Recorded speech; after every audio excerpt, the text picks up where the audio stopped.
Assalamualaikum warahmatullahi wabarakatuh dan selamat pagi.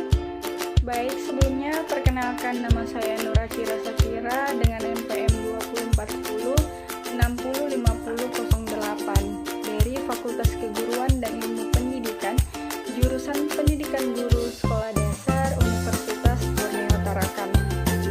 Pertama itu kita harus mengetahui pengertian dari tunarungu. Nah, di mana secara etimologi berasal dari kata tuna dan rungu, di mana tuna artinya kurang dan rungu artinya pendengaran. Dan secara menurut KBBI, tunarungu adalah istilah lain dari tuli, yaitu tidak mendengar karena rusak pendengaran. Ada juga menurut salah satu para ahli, yaitu Andres Dwi Josumarto. Nah, di mana dia berpendapat seseorang yang tidak atau kurang mampu mendengar suara dikatakan tunarungu.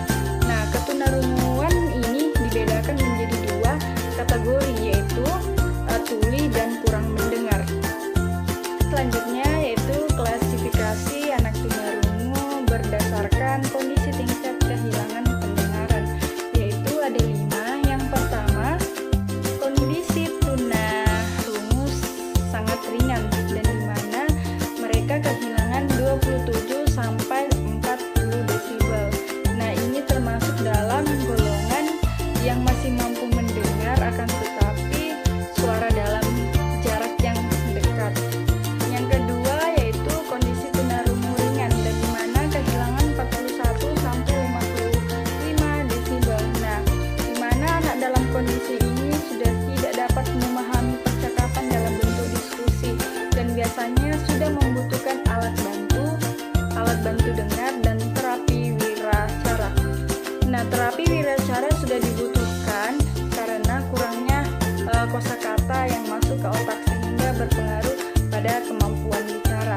Dan yang ketiga yaitu kondisi tunarungu sedang di mana kehilangan 50 sampai 76 desibel. Nah, di mana kondisi anak tunarungu ini pada tingkat ini sudah membutuhkan bantuan alat bantu dengar sepanjang waktu. Dan anak tunarungu ini pada kondisi ini tersebut masih dapat belajar berbicara dengan mengandalkan bantuan pendengaran.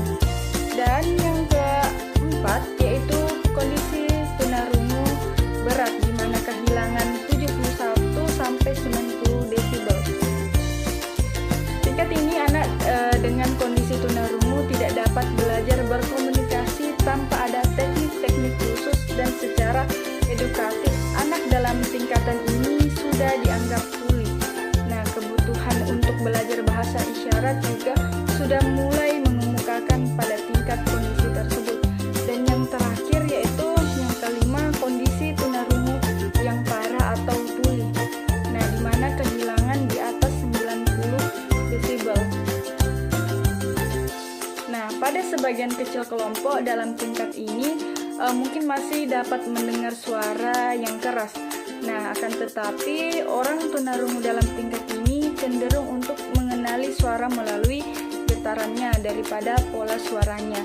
Jika kita melihat berdasarkan pada terjadinya kondisi tunarungu dapat dibedakan menjadi dua, yaitu kondisi tunarungu prabahasa dan pasca bahasa. Dan di mana yang dimaksud di sini kondisi tunarungu prabahasa adalah kondisi tunarungu yang terjadi sebelum seseorang belajar dan mengembangkan bahasanya. Dan sedangkan kondisi tunarungu paksa bahasa yaitu bahasa adalah ketika seseorang kehilangan pendengarannya setelah belajar atau mempunyai konsep berbahasa. Selanjutnya